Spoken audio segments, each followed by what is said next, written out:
ओम नमो भगवते वासुदेवाय। आज तीसरा अध्याय शुरू हो रहा है। नारद जी कहते हैं, अब मैं भक्ति, ज्ञान और वैराग्य को स्थापित करने के लिए प्रयत्न पूर्वक श्री सुखदेव जी के कहे हुए भगवत शास्त्र की कथा द्वारा उज्ज्वल ज्ञान यज्ञ करूंगा। यह यज्ञ मुझे कहाँ करना चाहिए? आप इसके लिए कोई स्थान बता दीजिए।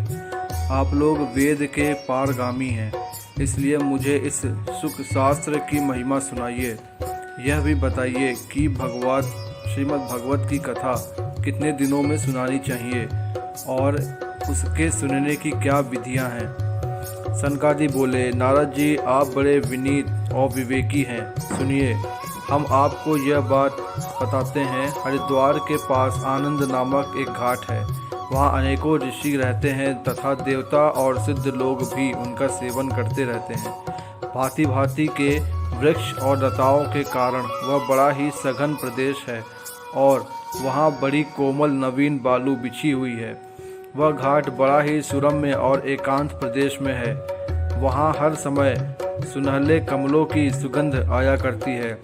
उसके आसपास रहने वाले सिंह, हाथी आदि परस्पर विरोधी जीवों के चित्त में भी वैर भाव नहीं रहता। वहाँ आप बिना किसी विशेष प्रयत्न के ही ज्ञान प्रज्ञा आरंभ कर दीजिए। उस स्थान पर कथा में अपूर्व रस का उदय होगा। भक्ति भी आपकी आंखों के ही सामने निर्बल और जरा जीर्ण अवस्था में पड़े हुए ज्ञान और वैराग्य को साथ लेकर वहाँ आ जाएंगी, क्योंकि जहाँ भी श्रीमद् भागवत कथा होती है वहाँ के भक्ति आदि अपने आप पहुँच जाते हैं। वहाँ कानों में कथा के शब्द पढ़ने से ये तीनों तरुण हो जाएंगे। सूत जी कहते हैं, इस प्रकार कहकर नारद जी के साथ सनकादि भी श्रीमद् भागवत कथामृत का पान करने लिए वहाँ से तुरंत गंगा तट पर चले गए। जिस समय वे तट पर पहुँचे, भूलोक, देवलोक और ब्रह्मलोक सभी जगह इस कथा का हल्ला हो चुका था। जो कथामृत के रसिक विष्णु भक्त थे, वे सभी श्रीमद् भागवत कथामृत का पान करने के लिए सबसे आगे आगे दौड़कर चलने लगे। भृगु, वशिष्ठ, च्यवन, गोमती, गौतम, मेधातिथि, देवरात, परशुराम, विश्वामित्र, शाकल, मार्कंडेय, दत्तात्रेय, पिप्पलाद, योगेश्वर, व्यास और पराशर, छाया, सुख, जाजली और जहनु आदि सभी प्रधान मुनिगण अपने अपने पुत्र, शिष्य और स्त्रियों समेत बड़े प्रेम से वहां आए। इनके सिवा वेद, वेदांत, मंत्र, तंत्र, 17 पुराण और 6 शास्त्र भी मूर्तिमान होकर वहां उपस्थित हुए। गंगा आदि नदियां, पुष्कर आदि सरोवर, कुरुक्षेत्र आदि समस्त क्षेत्र, सारी दिशाएं, दंडक आदि वन, हिमालय आदि पर्वत, देव, गंधर्व, दानव आदि सभी कथा सुनने चले आए। जो लोग अपने गौरव के कारण नहीं आए, महर्षि भृगु ने समझा बुझा कर ले आए। तब कथा सुनाने के लिए दीक्षित होकर श्री कृष्ण परायण सनकादि नारदादि के दिए हुए श्रेष्ठ आसन पर विराजमान हुए। उस समय सभी श्रोताओं ने उनकी वंदना की। श्रोताओं में वैष्णव, विरक्त, सन्यासी और ब्रह्मचारी लोग आगे बैठे और उन सब के आगे नारद जी विराजमान हुए। एक ओर ऋषिगण, एक ओर देवता, एक ओर वेद और उपनिषद आदि तथा एक ओर तीर्थ बैठे और दूसरी ओर स्त्रियां बैठी। उस समय जब और जय जयकार, नमस्कार और शंखों का शब्द होने लगा और अबीर, गुलाल, कील एवं फूलों की खूब वर्षा होने लगी। कोई देव श्रेष्ठ तो विमानों पर बैठकर वहां बैठे हुए थे। सब लोगों पर कल्प वृक्ष के पुष्पों की वर्षा करने लगे। सूत जी कहते हैं, इस प्रकार पूजा समाप्त होने पर जब सब लोग एकाग्रचित्त हो गए, तब सनकादि ऋषि महात्मा नारद जी को श्रीमद् भागवत का महात्मा स्पष्ट करके सुनाने लगे। सनकादि ने जी बोला, अब हम आपको इस भागवत शास्त्र की महिमा सुनाते हैं। इसके श्रवण मात्र से मुक्ति हाथ लग जाती है। श्रीमद् भागवत कथा का सदा सर्वदा सेवन आस्वादन करना चाहिए। इसके श्रवण मात्र से श्री हरि हृदय में विराजमान हो जाते हैं। इस ग्रंथ में 18,000 श्लोक और 12 स्कंद हैं तथा सुखदेव और राजा परीक्षित का संवाद है। आप यह भगवत शास्त्र ध्यान देकर सुनिए। यह जीव तभी तक अज्ञानवश इस संसार चक्र में भटकता रहता है जब तक क्षण भर के लिए भी कानों में इस सुख शास्त्र की कथा नहीं पड़ती। बहुत से शास्त्र और पुराण सुनने से क्या लाभ है? मुक्ति देने के लिए तो मात्र भगवत शास्त्र ही गरज रहा है। जिस घर में नित्यपति भगवत की कथा होती है वह तीर्थ रूप हो जाता है और जो लोग उसमें रहते हैं उनके सारे पाप नष्ट हो जाते हैं। हजारों अश्वमेघ यज्ञ और सैकड़ों वाजपेय यज्ञ इस शुक्र शास्त्र की कथा का 16वां अंश भी नहीं रहते। तपोधन तब तक लोग अच्छी तरह श्रीमद् भागवत कथा का श्रवण नहीं करते, तभी तक उनके शरीर में पाप निवास करते हैं। फल की दृष्टि से इस शुक्र शास्त्र कथा की समता गंगा, गया, काशी, पुष्कर या प्रयाग कोई भी तीर्थ भी नहीं कर सकता।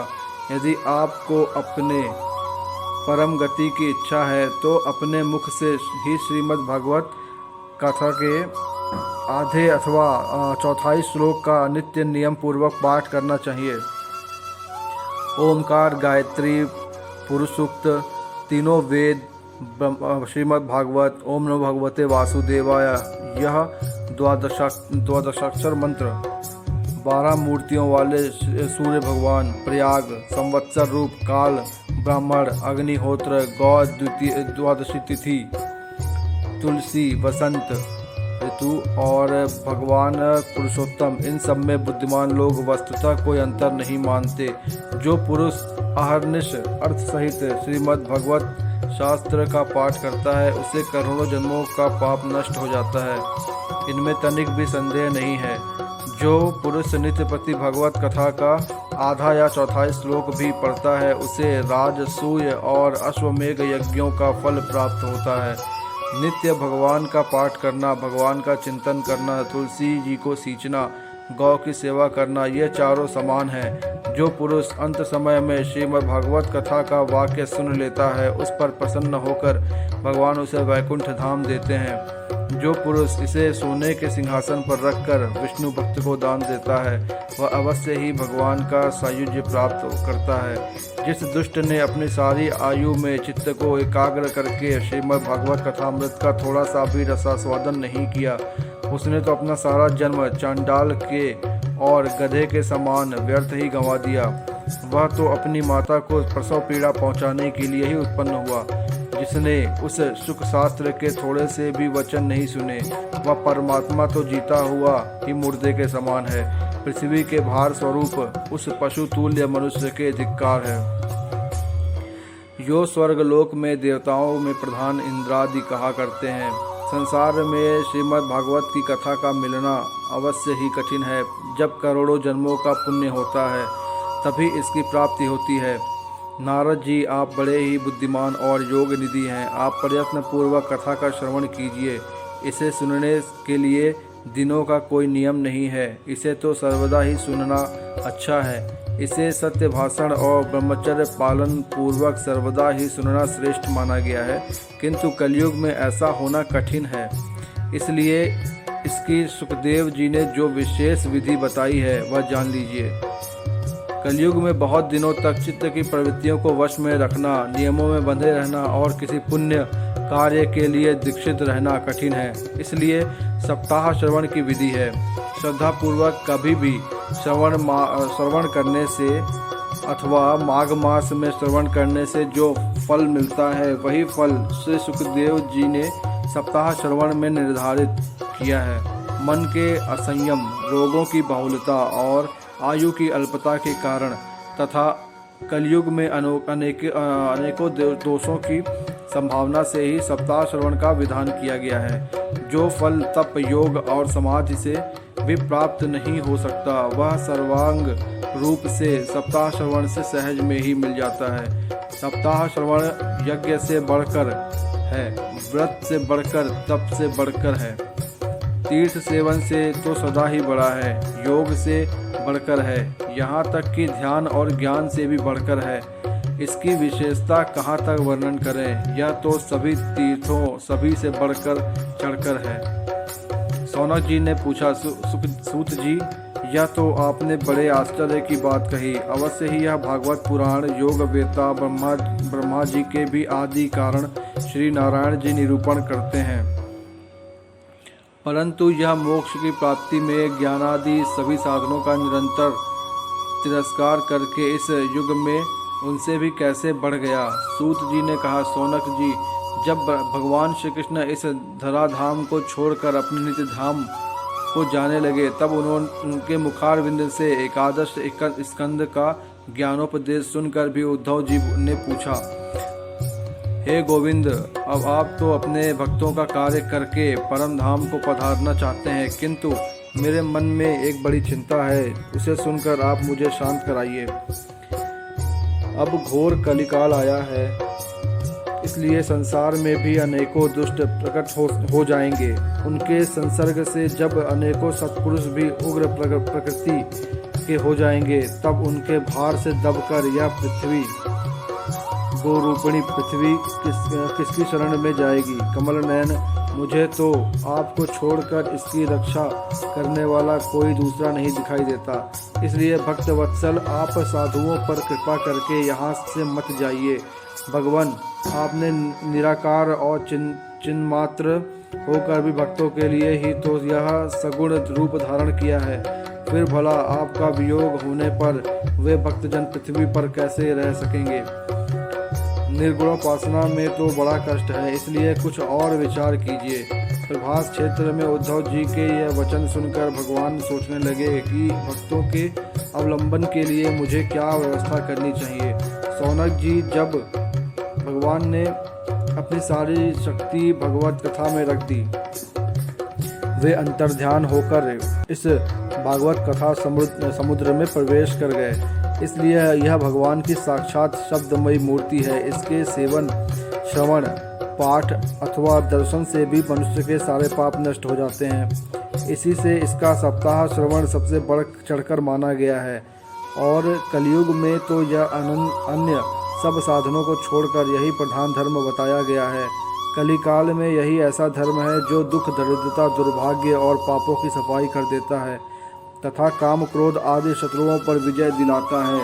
अन्यथा भगवान की इस माया में पीछा छुड़ाना देवताओं के लिए भी कठिन है, मनुष्य तो इसे छोड़कर ही कैसे सकते हैं। अतः इससे छूटने के लिए भी सप्ताह श्रवण का विधान किया गया है। सूत जी कहते हैं, सौनक जी, जिस समय सनकादि मुनीश्वर इस प्रकार सप्ताह श्रवण की महिमा का बखान कर रहे थे, उस सभा में एक बड़ा आश्चर्य हुआ, उसे मैं तुम्हें बतलाता हूँ, सुनो। वहाँ तरुण अवस्था को प्राप्त हुए अपने दोनों पुत्रों को साथ लिए विशुद्ध प्रेम रूपा भक्ति बार बार श्री कृष्ण गोविंद, हरे मुरारे, हे नाथ नारायण वासुदेव आदि भगवान नामों का उच्चारण करती हुई अकस्मात प्रकट हो गई। सभी सदस्यों ने देखा कि परम सुंदरी भक्ति रानी भागवत के अर्थों का आभूषण पहने वहाँ पधारी। मुनियों की उस सभा में सभी यह तर्क वितर्क करने लगे कि ये यहाँ कैसे आईं, कैसे प्रविष्ट हुई। तब सनकादि ने कहा, हे भक्ति देवी, कभी कभी कथा के अर्थ से निकली है। और उनके यह वचन सुनकर भक्ति ने अपने पुत्र समेत अनेक विनम्र होकर संत कुमार जी से कहा। भक्ति बोली, मैं कलयुग में नष्ट प्राय हो गई थी, आपने कथामृत से सींचकर मुझे फिर पुष्ट कर दिया। अब आप यह बतलाइए कि मैं कहाँ रहूं। यह सुनकर सनकादि ने उससे कहा, तुम भक्तों को भगवान का स्वरूप प्रदान करने वाली, अनन्य प्रेम का संपादन करने वाली और संसार रोग को निर्मूल करने वाली हो, अतः तुम धैर्य धारण करके नित्य निरंतर विष्णु भक्तों के हृदय में निवास करो।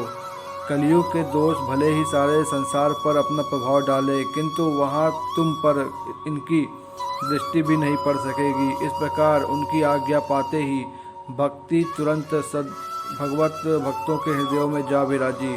जिनके हृदय में एकमात्र श्री हरि भक्ति निवास करती हैं, वे त्रिलोकी में अत्यंत निर्धन होने पर भी परम धन्य हैं। क्योंकि इस भक्ति की डोरी से बंध कर तो साक्षात भगवान भी अपना परम धाम छोड़कर उनके हृदय में आकर बस जाते हैं। भूलोक में यह भागवत साक्षात परब्रह्म का विग्रह है। हम इसकी महिमा कहाँ तक वर्णन करें। इसका आश्रय लेकर इसे सुनाने से तो सुनने और सुनाने वाले दोनों को ही भगवान श्री कृष्ण समता प्राप्त होती है। अतः इसे छोड़कर अन्य धर्मों से क्या प्रयोजन है। यहाँ पर तीसरा अध्याय संपूर्ण हुआ। ओम नमो भगवते वासुदेवाय।